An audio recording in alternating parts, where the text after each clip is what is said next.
Et évidemment, ça portait à réfléchir. Un événement semblable en 1989, alors que c'était le premier gros événement à Montréal qui se produisait de cette ampleur-là.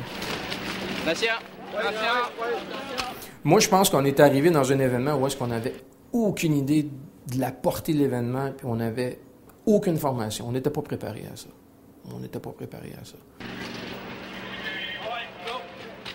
Comment communiquer à notre superviseur qui se doit de rester à l'extérieur pour coordonner les opérations, parce qu'il arrivait d'autres ambulances, d'autres véhicules avec des médecins. Aucune façon de lui dire ce qu'on vient de trouver, ce qu'on voit, ce qu'on entend. Donc, c'est le néant. À l'époque, je vous dirais là, que la grosse chose, c'est qu'on n'avait pas de système de communication sur nous. Alors, dès qu'on sortait du véhicule ambulancier et qu'on était à l'extérieur, on était à nous-mêmes.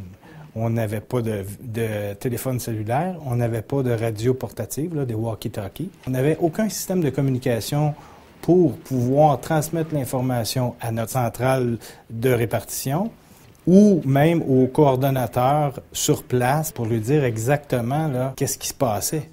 Quand ils ont été capables de rétablir la communication, beaucoup trop d'informations qui rentraient, tout le monde parlait en même temps.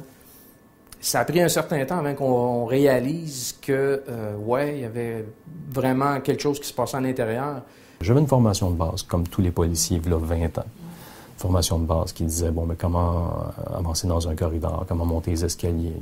Mais c'est tout le temps dans des situations, c'est surtout dans des situations où est-ce que c'est nous qui avançons vers une menace qui ne sait pas qu'on est là, et non pas une menace qui nous cherche. Et lorsqu'elle va nous trouver, c'est nous qui va être chassés. C'est complètement différent.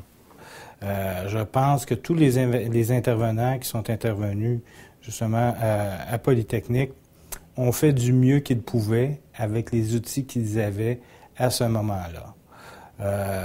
Heureusement, depuis ce temps-là, je pense qu'il y a beaucoup d'améliorations qui ont été amenées au système préhospitalier en matière de plan d'intervention pour justement être en mesure de répondre adéquatement à des interventions de cette ampleur-là.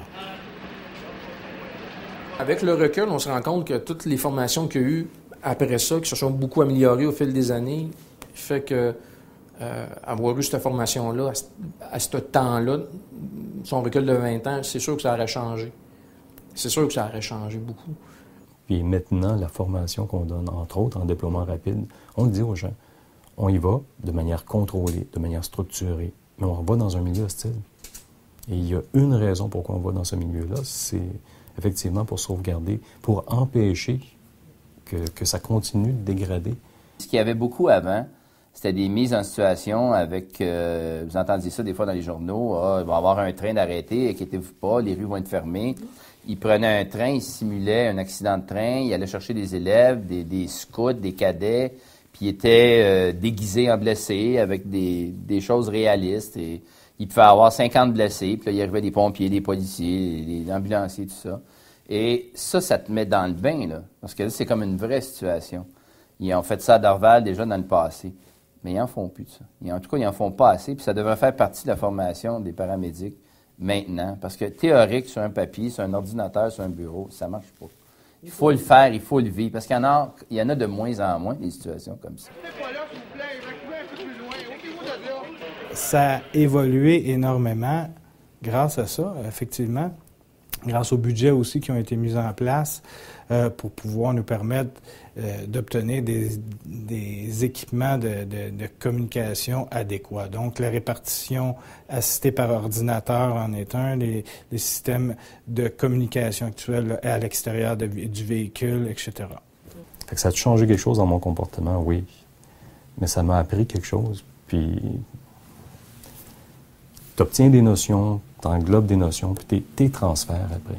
C'est ça qui est valorisant, c'est ça qui est le fun, de voir justement qu'à Dawson, ils ont fait un déploiement rapide.